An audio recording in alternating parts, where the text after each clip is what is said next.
a tale of two politicos. That's how I'm going to frame this opening segment.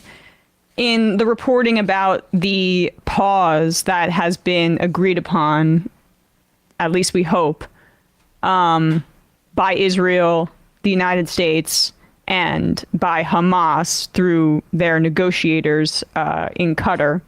And there were two Politico pieces that came out yesterday, or today, I guess, that told some different stories about the internal politics of these negotiations as it relates to the Biden administration. And we should say the negotiations and the agreement is basically that there will be a 4-day pause in the indiscriminate carpet bombing of Gaza, and humanitarian aid can get in.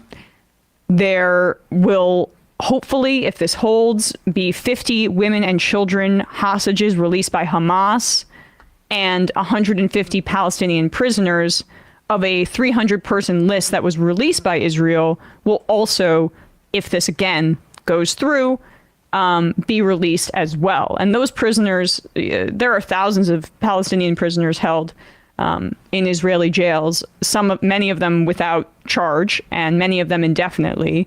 The list that was released of the 300 are mostly teenagers and other who have been imprisoned for throwing rocks and other misdemeanors. So they don't get much attention in this, but the fact of the matter is that Israel has been indefinitely holding Palestinians. They should have got a lot of attention because actually they years. could have been used to as leverage to get the hostages back immediately without bombing Gaza. But that was something that we all, the American government and Israel, wanted to do. So now here we are after so long. And this Politico piece by Aaron Banco and Nahal Tuzi paints a much less rosy picture than the other representation here of these negotiations. But I'll start with the way that I think many pro-Israel people in the Biden administration want it framed.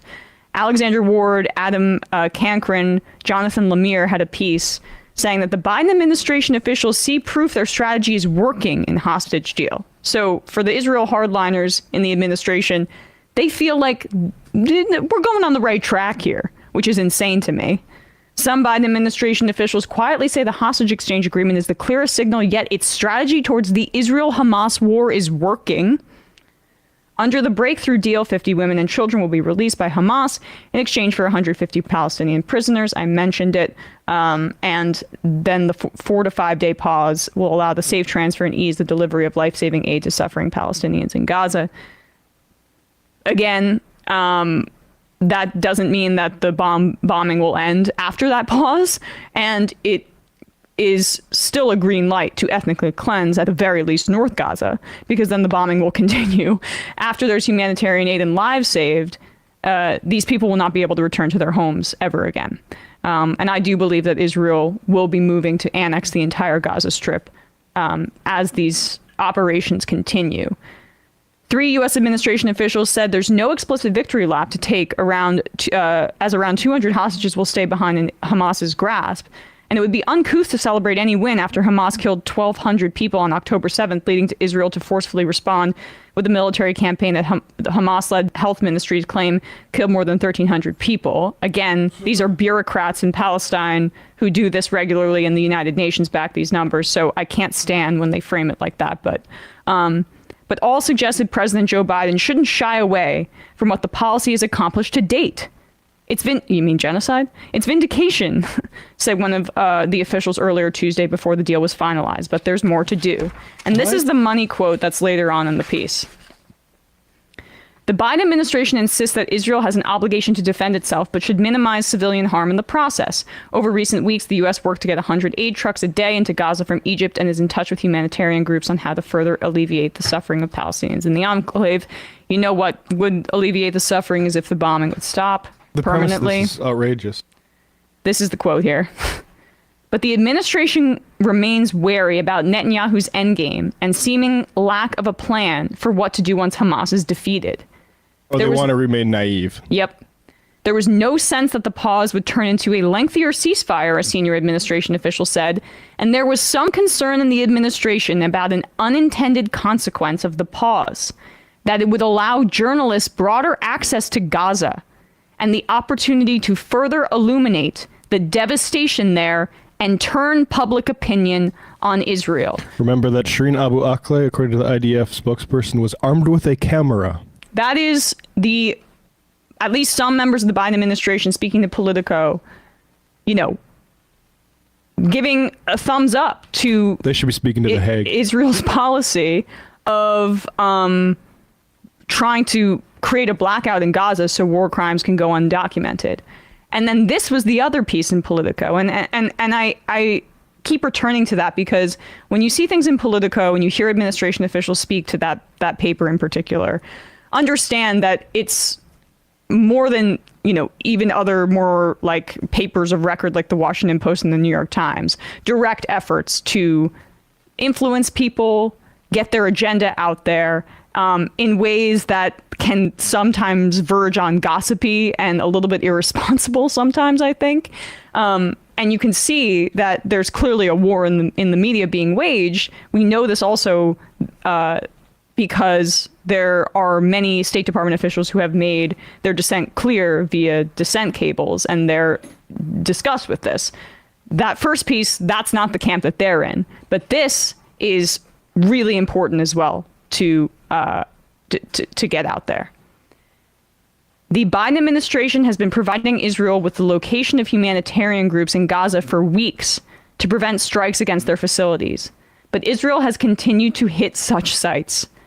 The information included GPS coordinates of a number of medical facilities and information on movements of aid groups in Gaza to the Israeli government for at least a month, according to three people familiar with the communications.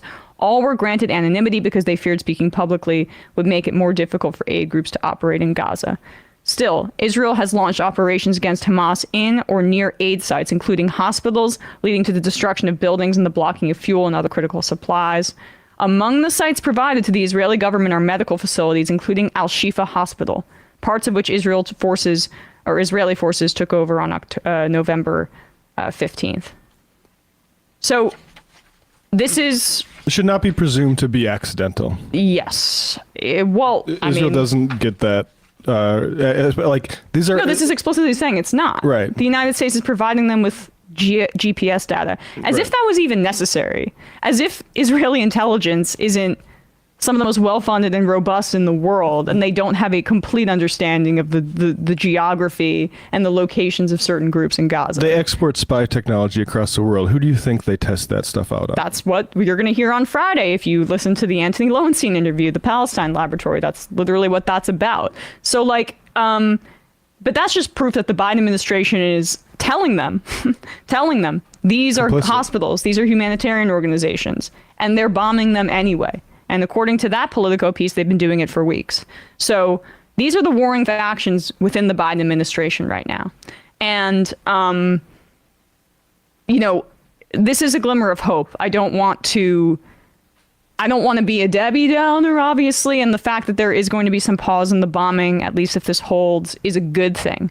But the reality of the continued ethnic cleansing is the one that we have to keep our eye on. And the continued granting of the premise that they're fighting terror and not just trying to displace people. Yeah, right, exactly. It's not, I couldn't even read Bernie's, honestly, piece about security, because this is not about security. It's absolutely not.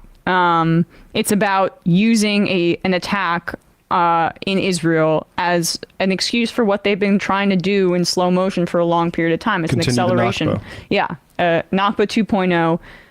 It won't be long before Palestinians are completely cleansed from the Gaza Strip. And then... Well, no, they can't be.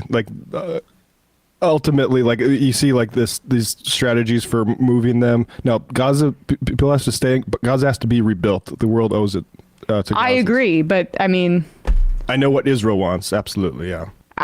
And this pause doesn't address that acceleration. No, it's just taking the heat down to about mid.